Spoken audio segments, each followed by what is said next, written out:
The man I planned to marry tried to remove my birth control in my sleep. I thought he loved me, but now I see his true colors. I, 25F, have a 2-year-old son from a previous relationship. After I gave birth, I was asked about birth control. I said, "Yes, please, and now I have Nexplanon, a birth control that gets inserted into your upper arm." I was told it lasts 3 years. Cut to now, my fiancé, 7M, told me he wants a baby. I said I did too, just not now, and that I'd get my Nexplanon out after the 3 years are up and I won't replace it. This wasn't soon enough for him, he wanted me pregnant now. I stood firm and said I'm not ready to have another baby. I want to be a little more stable, money-wise and in general. Fiance was mad and we got into a big argument. I brought up my son and told him my son sees him as a father figure, that we already have a child to take care of while my birth control runs its course. All of a sudden he started shouting at me, saying he wanted a baby that's biologically his and that every time he looks at my son, he gets angry. I asked him why and he told me it's because he sees my ex in my son. My son looks a lot like his father. He then went on to tell me he doesn't feel like a parental figure to my son. He has no personal attachment to him. He says it's because my son isn't biologically his, and he resents us for this. Hence the baby talk. He wanted my arm implanted out immediately. I said no way, I'm not ready for another baby yet. We continued to argue about this until I'm finally tired and frustrated. So I say I'm done arguing and just head into our bedroom. An important fact to know is that I take medication to sleep, a pretty strong medication with a high dosage, so it knocks me flat on my ass. The Sandman comes and slaps me across the face, so I'm down for the count. After the argument, I take my pills and I go to bed. My fiancé was still in the living room when I fell into a deep sleep. Another important fact is that my fiancé knows where my implant is. He's felt it under my skin, as it's very noticeable when you're feeling around for it. I'm sleeping when I stir slightly awake after I felt fingers on my upper arm, prodding. With my eyes still shut, I tell my boyfriend to stop poking me. So I assumed he was just being petty and childish because of the fight. He doesn't stop, and not 5 seconds after poking me, he presses down in the exact spot my Nexplanon is grown. At this point, I'm starting to get more alert and annoyed. I just wanted sleep and I can't do that when I'm being jabbed. I open my eyes to see what the hell he's doing and ask why his finger is pressing directly on my Nexplanon. The minute I open my eyes, I notice an object in his free hand. A box cutter, which was very close to my upper arm. Now I'm on full alert and I ask him what the fuck he's doing. He immediately looks guilty and tries to throw excuses at me. I was just trying to scare you. I was checking to make sure you were alive, and it's a coincidence I'm holding the box cutter. I called bullshit on every excuse and said I wanted the truth. He looked down and then told me he was doing me a favor. What favor? Glad you asked. He was going to remove the Nexplanon from my arm. He said he studied how to do it, and he's confident he can safely remove it. He said we can start expanding our family now. No need to wait 8 months. I am livid. I immediately shouted at him to get the fuck away from me and don't touch me. He tries to talk to me, but I keep yelling he needs to leave. He can't stay at our house right now because he admitted he was trying to cut into my arm, thus breaking my trust. Finally, he walked out of the bedroom, and a minute later, I heard the front door open and then close. It's been 3 hours and he still hasn't come back, and I don't know what to do when he does. I don't know where we go from here. I love this man dearly, but I don't think I can forgive and forget this. I don't know what to do. Advice, please? Eat it. I called my mother and she said I could stay with her, so I'm taking my son and leaving. I can't respond to every comment, but just for a few quick questions. He's never acted like this before. He's always been so gentle and kind to me and my son. The argument and then the box cutter are completely new. During the fight, I hoped he was just in the heat of the moment and saying shit he doesn't mean because he's angry. I was hoping, naively, that he'd be back to sweet/kind the next morning and apologize for the hurtful comments and trying to overstep my boundaries. I honestly didn't think he'd come at me with a box cutter. A lot of people are saying I should already know what to do, so I guess my what to do should really be phrased. Has anyone had anything remotely similar to this happen to them? I guess I might have also wanted reassurance that leaving is the best thing to do instead of waiting for him to come home and trying to talk it out. I love this guy deeply, and it's just hard for me to put both pieces of the puzzle together. The sweet guy I knew and the awful guy I saw tonight. Update. Essentially, my now ex-fiancé did a complete 180 personality-wise. Was so sweet and loving to both me and my son, until we fought about having another baby last night. He said horrible things and I was tired of fighting, so I took my trazodone and went to bed. I woke up to him touching my arm implant birth control with a box cutter in his hand. He said he was doing me a favor, but I screamed at him to leave. I ended up leaving last night with my son to stay at my mom's. I was confused, shocked, hurt, and scared. I still am. At 7 this morning, my phone started buzzing like crazy. Texts, calls, voicemails, all were from him, asking me where I went and when I was coming home. I didn't respond. I just don't even want to look at him or talk to him again.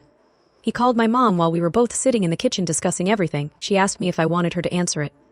I said I just didn't want to talk to him. My mom ended up answering and my ex was yelling, sounding panicky. He said I left with my son last night out of the blue, and he's worried no mention of our fight. He asked when my mom last heard from me, and she lied and said last night.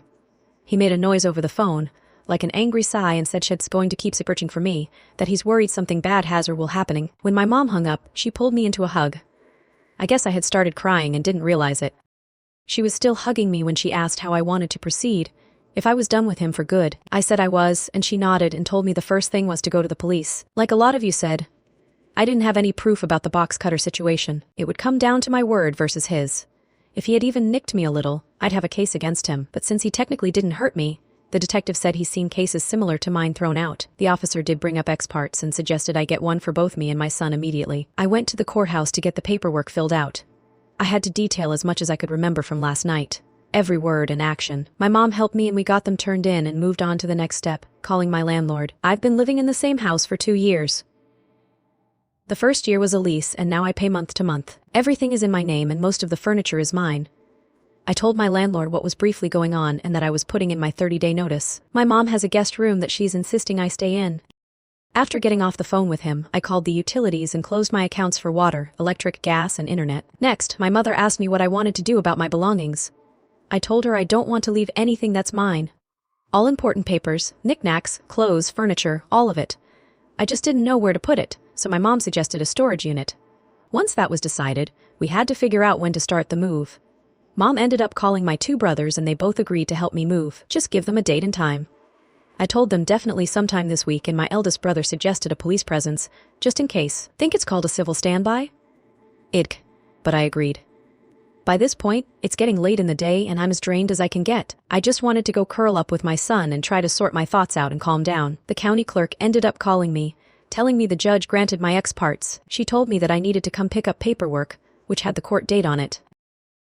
She also mentioned the ex-fiancé would soon be served, and told me I don't have to see him again until we go to court to make the ex parts into permanent restraining orders.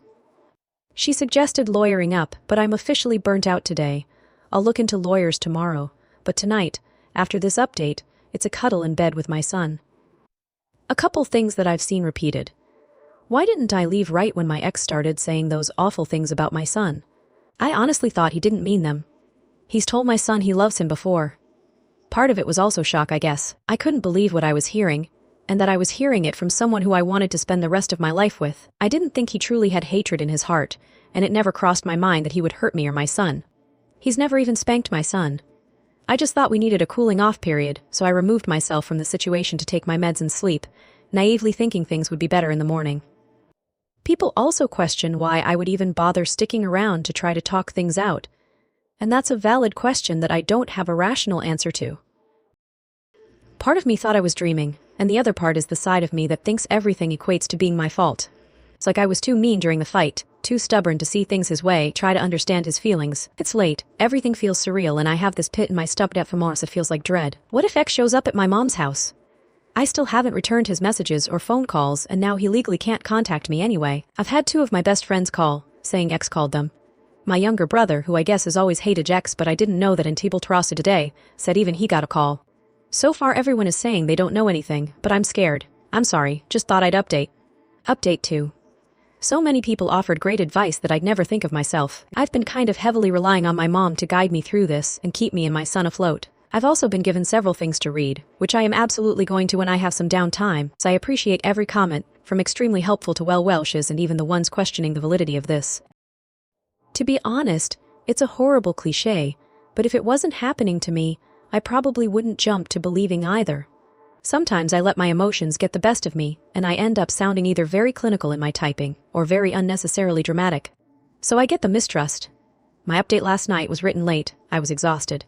But I wanted to let the people from my original Polteo. I took their advice and got out of there. My emotions have been so conflicting and chaotic, so I'm surprised I was able to sound coherent, let alone like a teenager writing fanfic. I wish this was a fanfic. I could feel safe again.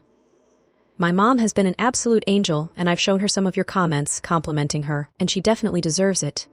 Never once did she make me feel I couldn't be completely honest with her. She's reopened her house to me, even though I moved out years ago. She's really kept the ball rolling on everything with her organization skills. She made a list and yesterday we followed that list to the letter. When I wanted to put stuff off, she'd gently remind me of what could happen if I paused. X could find me, hurt my son, or anyone helping to protect me. You all are very right, and I'm ashamed to say I didn't realize just how much support I have and what a tremendous family I have. A couple people mentioned to be careful if X finds out where I am, and my mom and brothers already had a plan for me. They called it round robining. If X found me at mom's, I'd flee to my eldest brother. If he finds me at eldest brother, I'd temporarily stay with my younger brother. Really, I appreciate you all commenting that I'm doing things right and quick and how impressive it is, but that's not my doing at all. That's all on my family. They're the extraordinary ones. There goes my fanfic cliches again, going above and beyond for me and my son. Some of the comments that questioned my validity remarked that it was odd that I immediately went to Reddit to see what to do / how to feel. You're all right that it's unusual but not for me. I grew up when LiveJournal was a big thing. Writing helps me organize my thoughts and I figured this community would help me understand. And I was right. Another thing I want to address is X's sudden change. I'm now wondering what to do for that. I don't want him in my life still. But some of you mentioned a brain tumor or a psychotic break, so I'm worried. I sent X's mother and father a message this morning saying I broke off the engagement and left, but both messages are still unread. I don't know what to say to them. In regards to X's health, will they be mad for daring to say this might be a breakdown? Will they actually take him to get tests run? And if they even tried, would he willingly go? I don't know. I guess I need a little more advice about how to broach that. There's more to address and I even had a consultation with a lawyer today, but I can go into that another time. I'm still processing everything. It still doesn't feel real. It feels like badly written teenage fanfic, to be honest. Ike, sorry for rambling again. Guys, I just wanted to let you know I'm taking notes from your helpful suggestions and that I'm not ignoring you guys. My mother took my son for ice cream and let me stay behind, which is why I decided to hop on Reddit and check on everything. One last thing, though. The awards. I'm truly humbled and grateful for them. Some of them I had to click on to see what it meant, and they're all so sweet. I'm endlessly thankful for the awards, your comments, and your messages. Thank you. Update. When my ex was served his papers, he did not take it well. I had already blocked him on everything, but he took a picture of his paper and posted it on Facebook with a message to me and my son. A mutual friend saw it and said that it contained my personal information and screenshotted it to let me know. After taking advice, I called the police to see if it was a break in the ex party. They made an incident report and told me I could pick it up the next day at the police station. They didn't arrest him.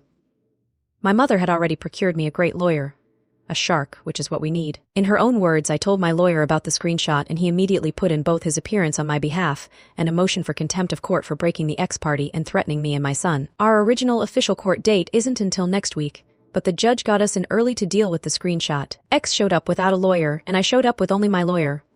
Due to COVID, no extra people are allowed in the courtroom. I really wanted my mom there with me, but my lawyer, instead of sitting on the bench at the sides reserved for lawyers, sat by me and kept himself between me and my ex at Alfie. A bailiff was there as well.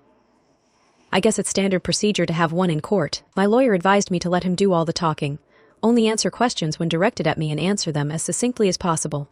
The judge ended up giving the ex a warning, saying if he even mentioned me or my son, he'd put him in jail for 24 hours for every incident until the official court date. X was also ordered to pay my legal fees for the emergency session. Friday, we got mine and my son's possessions out of the house with massive help from friends and family. I knew X had to work Friday, and we arrived with a police officer, just in case. An hour after X should have been at work. We left anything that he could claim as his, or that we bought together, and I didn't care about it. Most of the items went into 2 different storage units from the same place. The reason we chose these storage units is they're gated and locked at night. The items me or my son would need for everyday use went to my mom's. X's parents have opened my messages now, but they still haven't responded. The lawyer said we're still on for the official court date next week, and nobody has entered their appearance yet on behalf of the ex, so we're unsure if he has a lawyer or not. The lawyer told me it'd follow basically the same as the first hearing. It'd be a general hearing, with other people having filed their own ex parts for other people. No extras allowed in the room, face masks are required. He'd keep him away from me. No talking unless answering questions, give succinct answers unless asked to clarify. He's confident that the ex parts will become permanent restraining orders. But he warned me it's not like it is in movies. The restraining orders will go for 1 year, unless a box is marked saying to reissue it every year. I marked the box. He also said for every year, the ex has the ability to appeal it and we'd have to go to court all over again. For now, I'm just trying to keep my head above water. I'm kind of afraid because I've had people message me to tell me they've seen my post on Facebook, Twitter, and Instagram. Some of you sleuths have even found the state I live in. I'm just hoping X doesn't find any of the posts and puts 2 and 2 together. I'm sorry I haven't responded to every comment or message and that this update is late. I've just been trying to keep my son's life as normal as possible.